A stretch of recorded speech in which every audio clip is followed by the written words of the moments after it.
Can we talk about how self-care has become a scam lately? Like somehow we went from take care of yourself to buying a $60 candle and a bubble bath and you'll be healed. And don't get me wrong, I love a good bubble bath. I literally sell candles and fragrance. I am all for a good bubble bath. But if you're being honest, that's not self-care. That is maintenance. Real self-care, the kind that changes your life, it's not aesthetically pleasing. It's not Instagrammable. And it definitely doesn't fit in a gift basket. The real self-care is things that make you feel uncomfortable, the stuff that require discipline, the stuff that we are not posting on the grid because, let's be honest, it's not that cute. Today we're going to talk about the real self-care habits, the ones that move a needle. Not the bubble bath version, the build your life version. Let's get into it.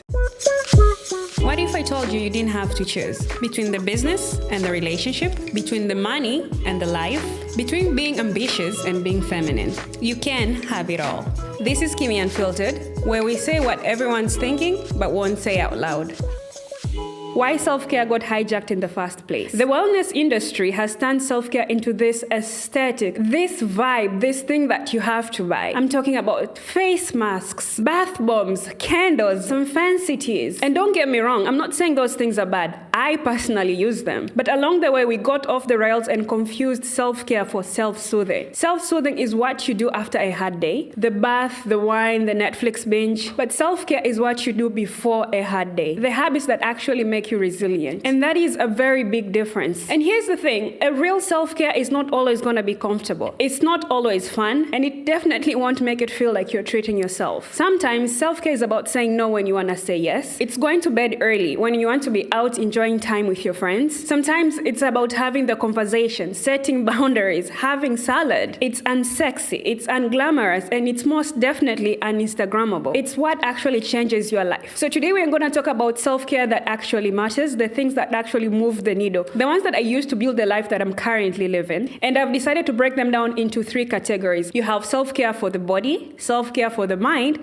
and self-care for future you. It doesn't have to start with the most obvious. Self-care for the body. Move your freaking body. Not because you hate it, but because you actually love it. And this is not to be confused with punishing your body or ending a good meal. I'm talking about moving because it feels good, because it clears your head. And most importantly, it reminds you that your body is capable of doing this. The things that I enjoy is the gym time, an hour and a half in the morning, and I feel really, really good at the end of the day. I've never been to the gym and thought, oh, that was a wasted workout. That doesn't mean what works for me will actually work for you. You do not have to be a gym girly to be the person that's moving their body. You can commit to yoga, dancing, swimming, running, rock climbing, whatever it is that floats your boat. The underlining point is movement is medicine, and it's not meant to be a punishment to your body. If you go into a workout with that mind shift, everything changes from there. Number 2, protect your sleep like it is a business meeting. With adulting, we end up finding ourselves treating sleep like a non-essential, something that we can catch on with later. The reality is, sleep is when your brain processes. It's when you actually grow. You wouldn't skip a business meeting, so why would you skip on your sleep? I work random hours, but my sleep schedule has to be maintained. I need to have 8 hours of sleep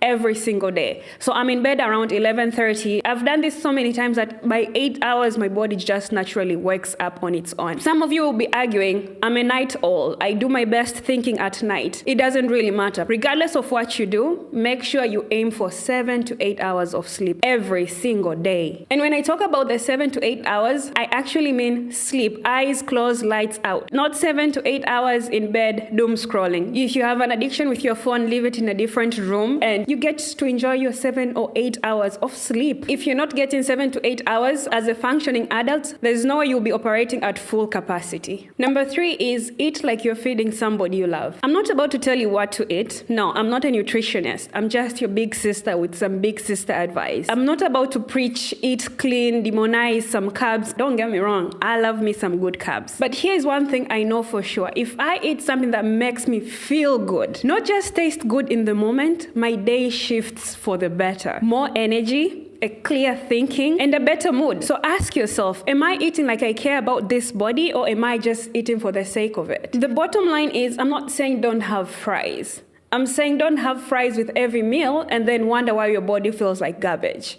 Yes, we went there. Just remember, your body is a vehicle for your dreams. Fuel it accordingly. And this doesn't mean that after listening to this episode, you go toast everything out of your fridge. Start small. Eat clean 5 out of the 7 days in a week. That's better than having junk food Monday through Monday, snacking with every little inconvenience, because we know ourselves, ladies, we do love a little treat. And if it's so hard for you to actually achieve this, try maybe not to have the snacks around you. Not everybody has that self-control. Number 4 seems a bit redundant, but I'm still gonna say it. Hydrate. Majority of you listening right now are dehydrated. Ask yourself, when's the last time you had a glass of water? What is your daily intake of water? Do you at least have 2 liters a day? And you know what's the craziest part? Half of your headaches, cloud-headed, fog brain, it's dehydration. Your skin looks dull, guess what? Dehydration. The easiest way for you to stay on top of your water intake, find a bottle that you like. Take it with you everywhere you go, and by the time you take it back home for a wash, make sure that water is done. Sometimes you're not even hungry, you're just dehydrated. If you don't like the taste of water, cut in some fruits, a little lemon in there, just to spice up your water intake. If you stay on top of your water intake for at least a month, you will notice significant changes in your life. The body aches will be gone, your fog brain will be gone, your skin will be looking better, your hair will grow faster, your nails will not be brittled. Every little aspect that might be going wrong with you right now can easily be fixed by water, well, except unemployment. All right, so let's talk about self-care for the mind. Consume consciously and intentionally. Your body doesn't know the difference between what's happening around you and what you're consuming on your screen. If you're doom scrolling on Instagram, observing everybody's highlight reel, your body just thinks you're failing short in life somewhere. If you're watching true crime documentaries every night before bed, your body begins to think the world's a dangerous place. And if you're constantly consuming the news 24/7, your body just assumes the world is falling apart. And I'm not telling you to be ignorant. I'm just saying be intentional on what you consume. Whatever you're consuming, you're becoming. This is something that I've been doing for maybe 5 or 6 years. I curated all my social platforms. I want to go in there, one, educational purposes. I want to be inspired. I want to be motivated. I don't want to go online and then be reminded I'm not living life to my full capacity or see things and I just feel shit about my life. I unfollowed accounts, not that I was even following, to be honest. Gossip accounts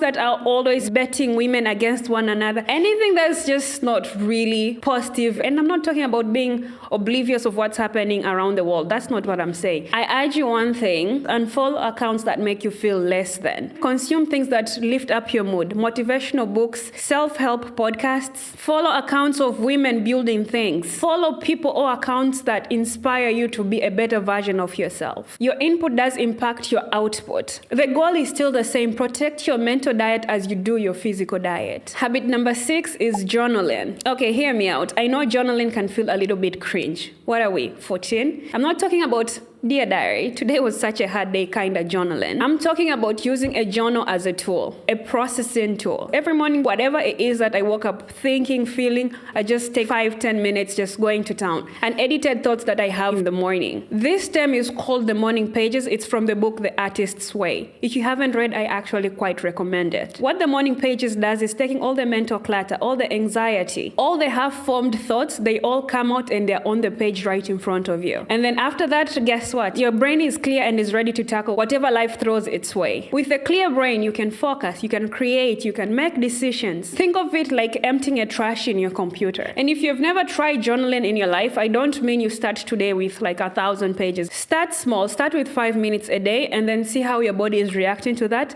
And if it's something you find you will enjoy, increase the time as the days goes by. And the beauty is the morning pages is something between you to yourself. So you can be as honest and as authentic as you can be. Habit number 7 is a tough one. Set boundaries with your phone. A phone is a tool. Just like any tool, we do need to set boundaries. Here's something that I have tried to implement in my day. The very first thing that I do in the morning is stay away from my phone. For the first hour or 2 of my day, I do not want to consume anything. And this is easier for me because I am a queen of D&D. I started implementing this habit way back when I was working in corporate. People in my circle know this. If you're looking for Kim around this time, just send it to Jesus. It's not going to happen. You do not need to run a strict program. Find what works for you. But the easiest way to at least begin doing this, set dedicated times that are just and that is easily your mornings. If your day, you have to be in the office at 8, wake up early so you can have a dedicated hour to yourself. Because as the day goes by, every other hour is either you're needed for work, it could be your kids, your husband, your co-workers, and the list goes on. Another place where you can set boundaries with your phone is during mealtime. If you're living with your partner or your family or your kids, during meal times, at least make a habit to make that time a no phone situation. During dinner and meal times, I also try and prioritize my relationship, so it's also a no phone situation. So when I'm there, I'm actually present in my marriage. Actually, I've never said my marriage before. This is so funny. But yeah, I put my phone away and try to be in. No, that was not it. I try to be present in my relationship. Oh, the marriage just seemed too adult. I'm not there yet.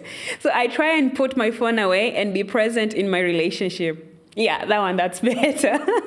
My marriage, calm down. The takeaway here is make the phone work for you and not vice versa. Habit number 8 is therapy. If you can afford it, go to therapy. And no, therapy doesn't mean there's something wrong with you. You go to therapy because you're a human existing in a hard world. Think of therapy as maintenance for your brain. Just like the gym, you go to the gym not because you're obese or you're fat or you hate yourself. You go to the gym because you need to maintain your body. So you go to therapy to maintain your mind and your mindset. I'm a huge believer of therapy, and I've been to therapy on and off over the years. I did some solo sessions, I've done relationship therapy, and I recommend both. One of the reasons that I actually feel I'm in a very happy, healthy relationship is because of the relationship therapy that we did. Back then, we were just girlfriend and boyfriend. Very early on, we got into therapy because I was communicating and he was communicating, but we were never communicating. And funny enough, we were both trying to say the same thing. We just didn't find a way to communicate better together. The growth I've seen, the patterns I've broken, the clarity out of all this,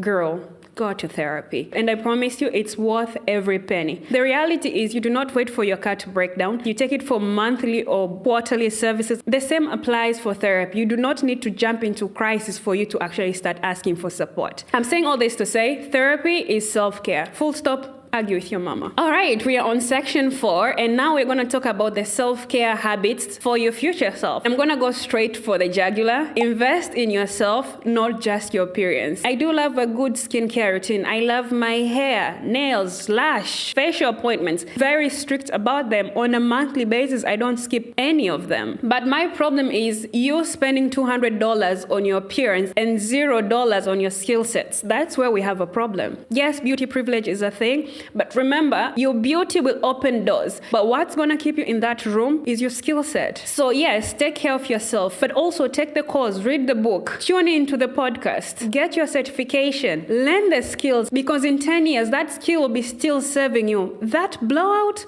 maybe not so much. The bottom line is invest in both. Do not neglect something that's going to put you up for your future. Habit number 10, protect your peace. This is another big one. It took everything in me to get where I am, but it made the most significant changes in my life. Protecting your peace means saying no to things that drain you. Sometimes it means not attending every party you're invited to. Sometimes it also means not responding to every DM, every text, every request. It means choosing yourself when the choice is between yourself and everything else. And here is how protecting your peace looks like in real life. You don't over-explain yourself. You don't apologize for saying no. You set clear, crystal boundaries. Someone drains your energy, you limit your time with them. It's that simple. Someone doesn't align with your goals, you cut them off. A situation makes you feel small, guess what? You remove yourself. Protecting your peace is not being selfish, it's all about survival. If you don't protect your peace, no one else will. Habit 11 is about planning your rest. Don't wait for burnout to force it. With hustle culture, we have gone into thinking that rest is something you earn.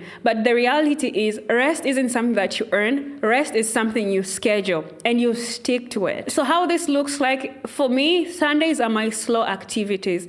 I plan my week ahead. I review what went well in the previous week.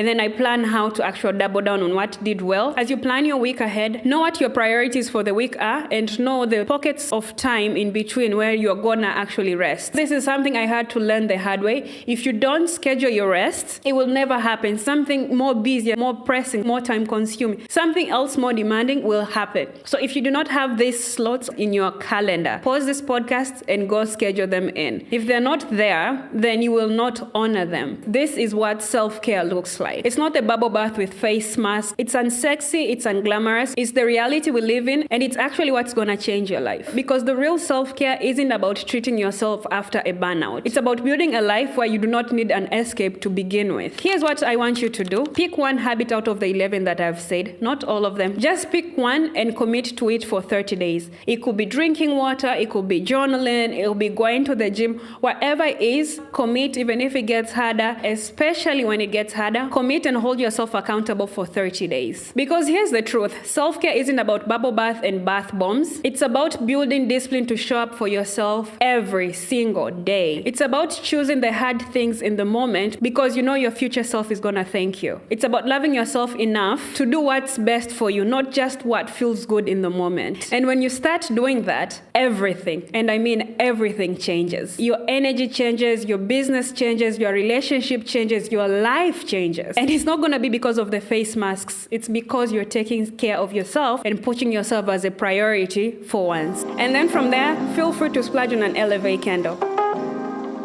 And that's it for today's episode. Remember, you can actually have it all. You don't need to apologize for it. I'm Kimmy, and this is Kimmy Unfiltered. If this episode hit home, share it with somebody who needs to hear it the most. Until next Thursday, bye! Oh, and one more thing. What habit are you committing on? Let me know in the comment section. Let's have a chat. See you next Thursday. Bye!